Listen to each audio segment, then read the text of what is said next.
Hello, Misha. Glad to hear the weather is good in Moscow. It's warm in Las Vegas today, around 60 degrees Fahrenheit. As we agreed with you, Misha, I will introduce myself. My name is Heidi. I'm a billing expert in my past career, and now I am a housewife and a mom of four. To your next question about the economy and how it has changed over the last 30 years, I can say it changed a lot. I can give you one example.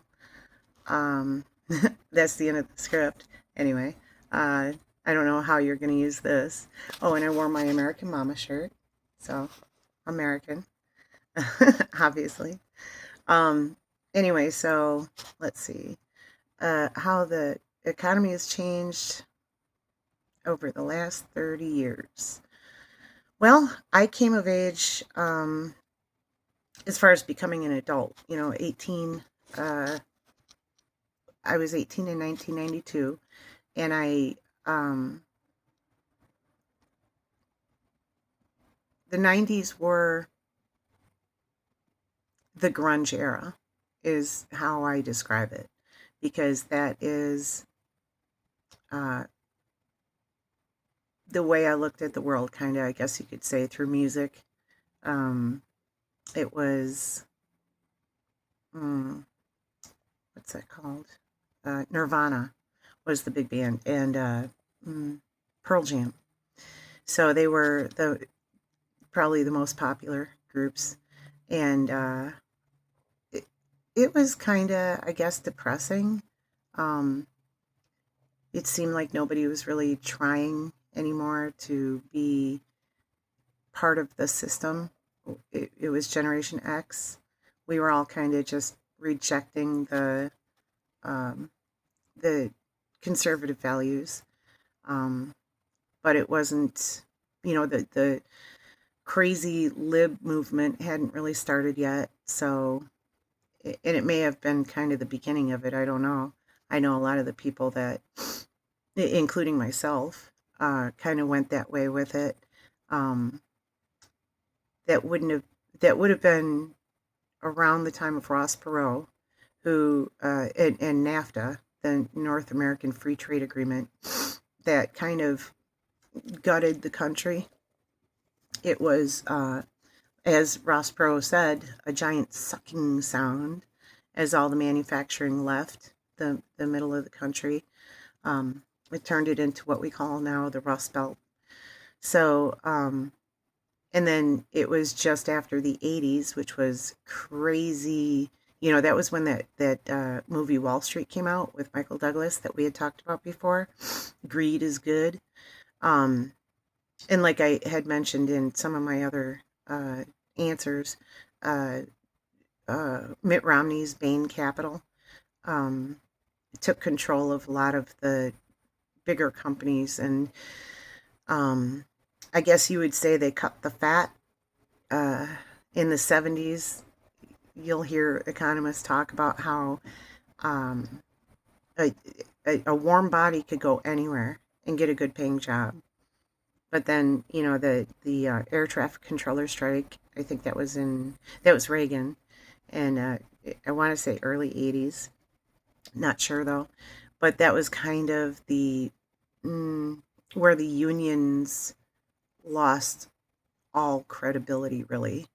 As far as like being able to accomplish anything uh, on behalf of the workers. So it's it's been a wild ride. Uh, I don't know, like as far as specifics, like I told you with a lot of those answers, um, I gave the best general overview I could, and there's a broad spectrum. There have been people who did just fine. They made out pretty well to retirement. And were able to leave their children uh, something decent. As far as a start in life. Um, but again, it's so varied.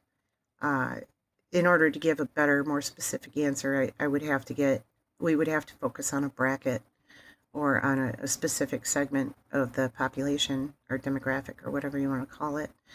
Um, but it is declining. There's no doubt. It's been declining for a long time. Uh, and then there's this thing that I theorize about. I don't know if it's been written about. Probably.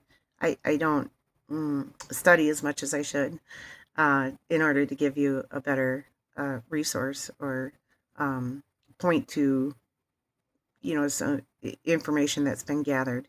But I say that in the 70s there was this thing that came out called the Powell Memo, and it was it, I can't remember who the guy's name was. Well, or no, I know the guy's name was Powell, Thomas Powell. Um, but I can't remember what his position was. Uh, but he wrote this memo, and you can look it up. It was basically the business owners and the moneyed interest were whining about how we need to give business leaders and uh, I don't know, the Department of, what is it, Commerce and Revenue. We have to give them more respect. That there wasn't enough deference to them.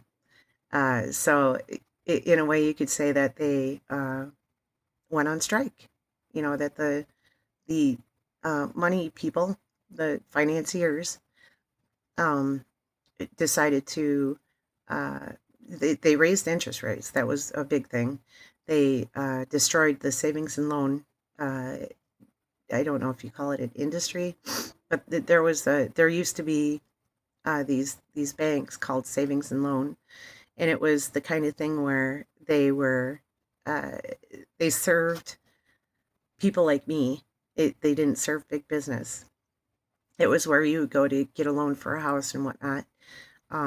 And then they didn't charge crazy interest, and they didn't gamble the money on Wall Street, which is what a lot of banks do, in order to make more money, because of course they never have enough.